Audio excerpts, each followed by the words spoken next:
En el corazón de la España del siglo XVII, entre muros fríos de piedra y ecos de rezos interminables, comenzó la historia de Catalina de Eraso.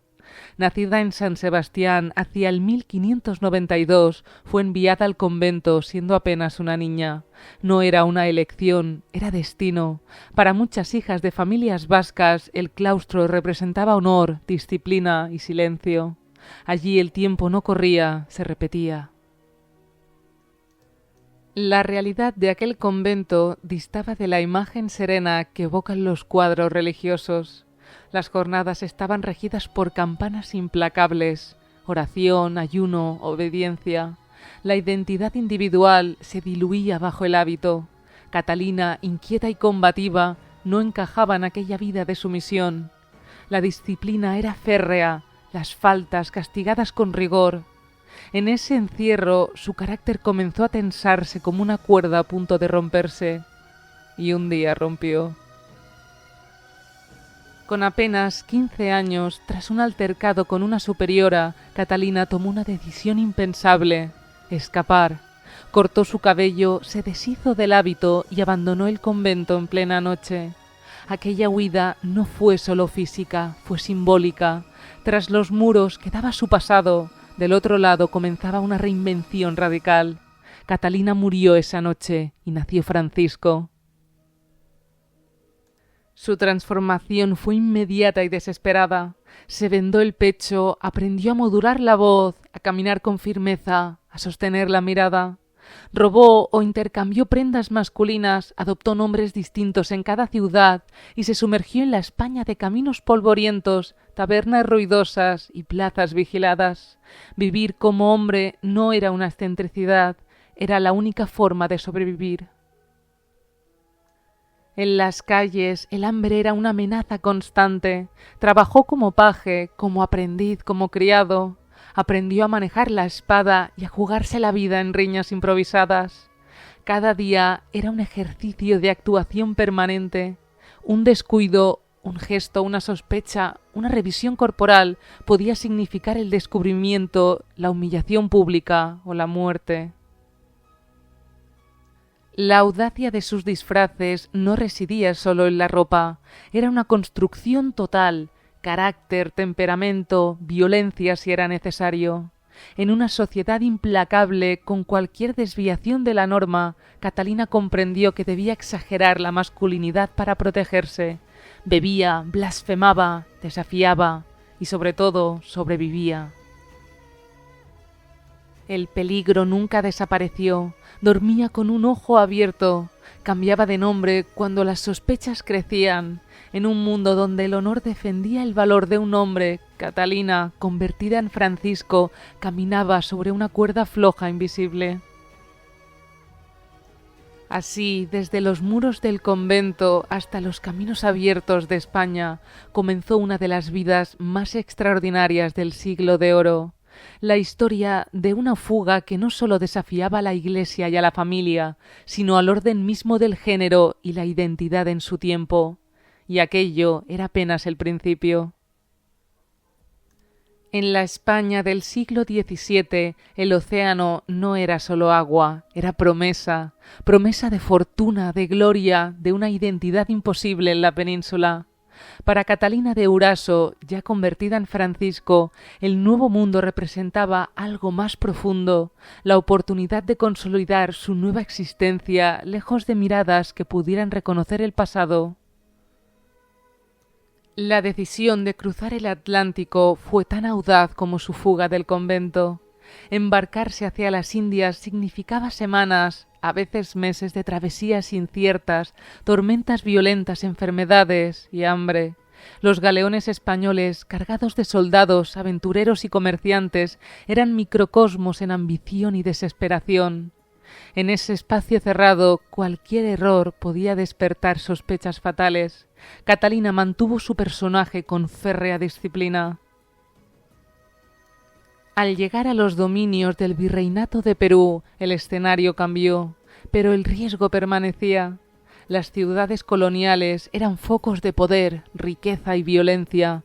Francisco, como era conocido entonces, encontró en el ejército español el espacio perfecto para afirmarse.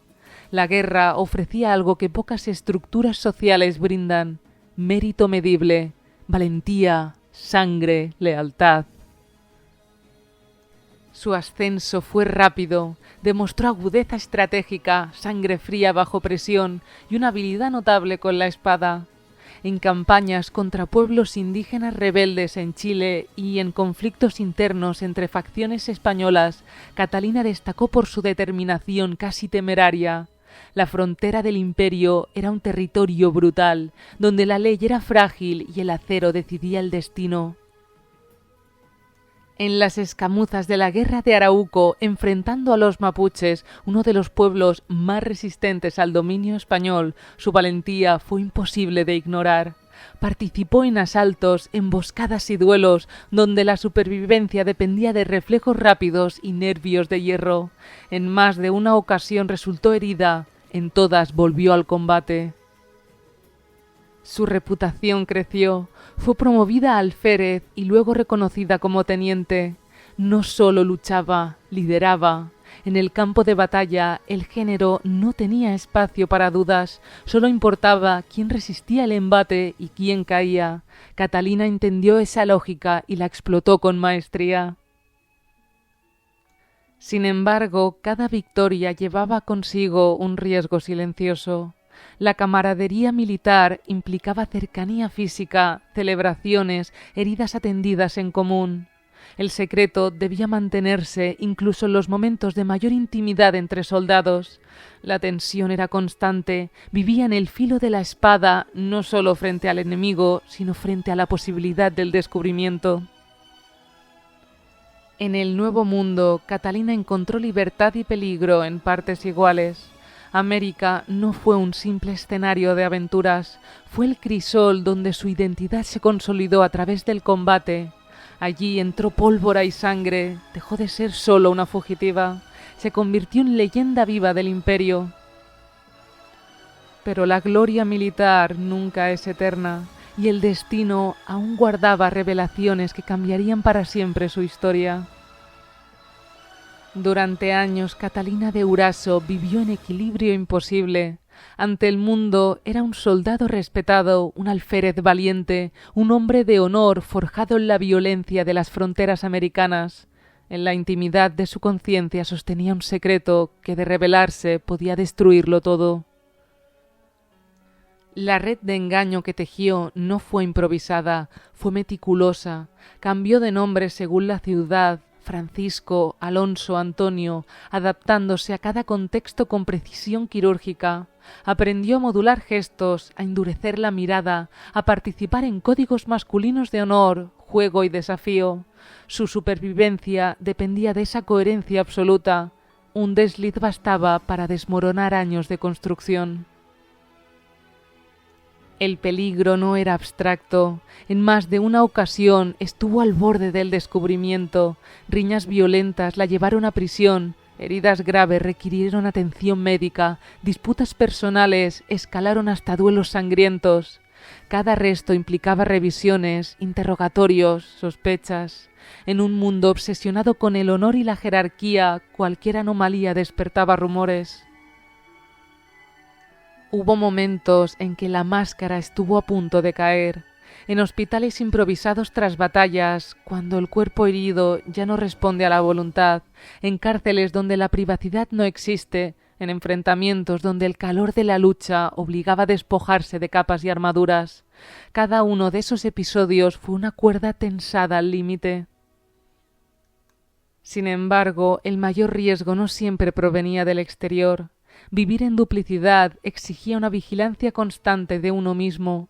Catalina no solo debía convencer a los demás, debía sostener internamente la coherencia de su personaje. La línea entre identidad adoptada e identidad sentida comenzaba a difuminarse. ¿Era acaso una estrategia de supervivencia o una vocación auténtica? Tal vez un desafío deliberado a las normas de su tiempo. El costo psicológico fue inevitable. La soledad se volvió compañera permanente. No podía confiar plenamente en nadie. Las amistades eran reales, pero siempre parciales. Los afectos condicionados por el secreto. En varias ocasiones se vio envuelta en promesas de matrimonio con mujeres que desconocían la verdad. Cada compromiso aumentaba la presión.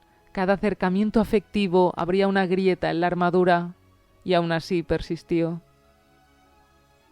Su dualidad no fue simplemente una impostura, fue una negociación constante entre libertad y peligro. En la rigidez del siglo XVII, donde el género determinaba destino, Catalina eligió un camino que no tenía precedentes claros ni garantías de supervivencia. Sus decisiones estuvieron atravesadas por ambición, orgullo, necesidad y quizás un deseo profundo de autodeterminación imposible de expresar en otros términos. Durante años sostuvo esa vida construida sobre filo y silencio, pero ningún secreto resiste para siempre el peso del tiempo, y el momento de la revelación, inevitable, abrupto, comenzaba a acercarse. Durante años el secreto resistió, pero toda vida construida sobre el filo de la ocultación termina enfrentando su momento de verdad. Para Catalina de Euraso, ese instante llegó tras una cadena de enfrentamientos violentos y arrestos en el virreinato del Perú. Herida y perseguida, pidió asilo eclesiástico. Ante la inminencia de un juicio severo, quizá una condena a muerte, tomó una decisión tan radical como su fuga del convento. Reveló su identidad biológica ante una autoridad religiosa. La confesión cayó como un rayo. El respetado alférez, el duelista temido, el soldado de honor, era, según los registros bautismales, mujer. La noticia se propagó con velocidad, el asombro fue inmediato. En una sociedad profundamente jerárquica y rígida en cuestiones de género, el caso no tenía precedentes claros. No se trataba de un simple engaño doméstico, era una oficial con años de servicio, cicatrices de guerra y reputación consolidada. El escándalo cruzó océanos. Lejos de desaparecer en la vergüenza pública, su historia comenzó a adquirir una aura casi legendaria. Catalina viajó a España, donde su caso despertó curiosidad en la corte. Allí, el relato de sus campañas militares y su audacia personal llegó a oídos de Felipe IV. El monarca no vio solo transgresión, vio lealtad al imperio, valentía probada en combate. Lejos de condenarla, la corona reconoció sus servicios. Se le concedió una pensión militar, un gesto extraordinario que legitimaba su trayectoria castrense. No era simplemente perdonada, era, de algún modo, validada.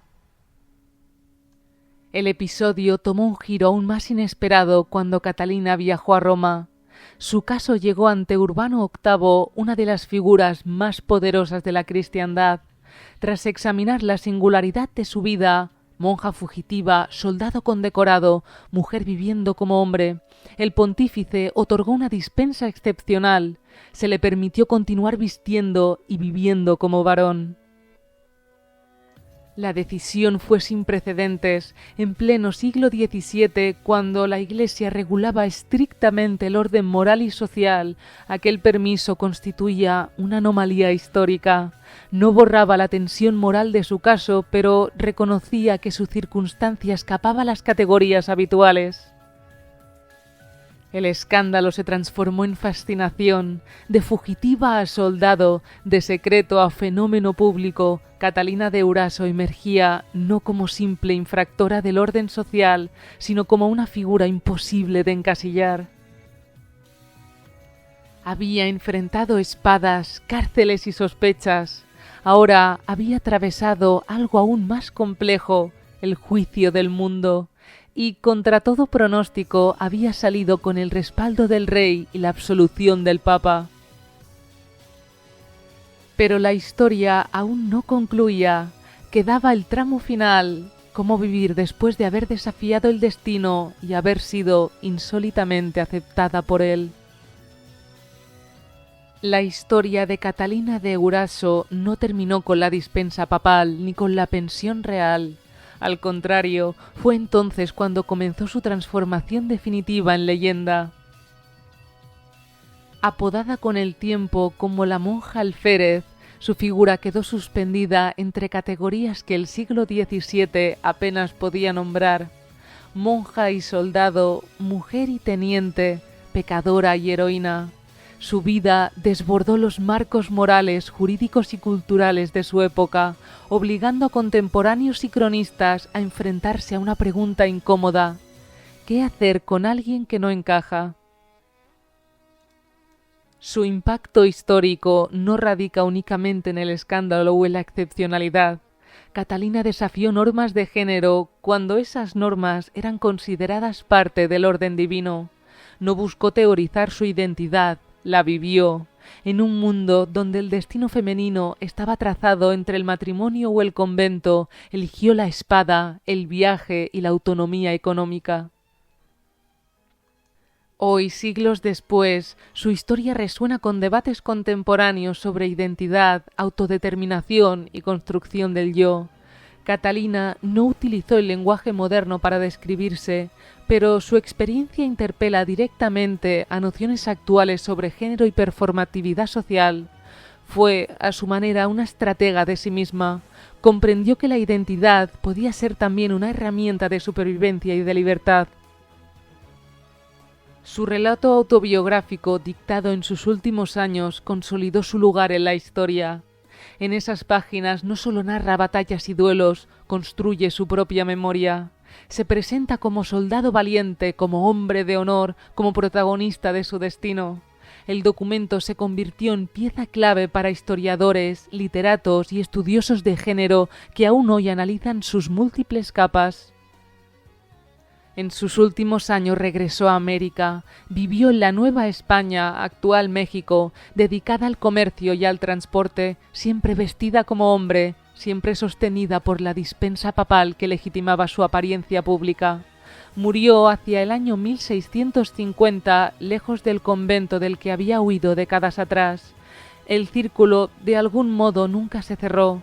Su vida fue una línea de fuga permanente. Lo que permanece no es solo la anécdota, sino la huella. Catalina de Euraso ocupa un lugar singular en la historia del Imperio español, del Siglo de Oro y de las narrativas sobre identidad. Fue producto de su tiempo y al mismo tiempo una fractura en él. Entre muros de convento y campos de batalla, entre silencios impuestos y decisiones radicales, forjó una existencia que desafió toda previsión. Y es esa quizá su herencia más poderosa: demostrar que incluso las épocas más rígidas, la voluntad individual puede abrir camino donde parecía no haber ninguno. La monja alférez no fue solo un personaje extraordinario, fue una pregunta lanzada al futuro, y todavía hoy seguimos respondiéndola.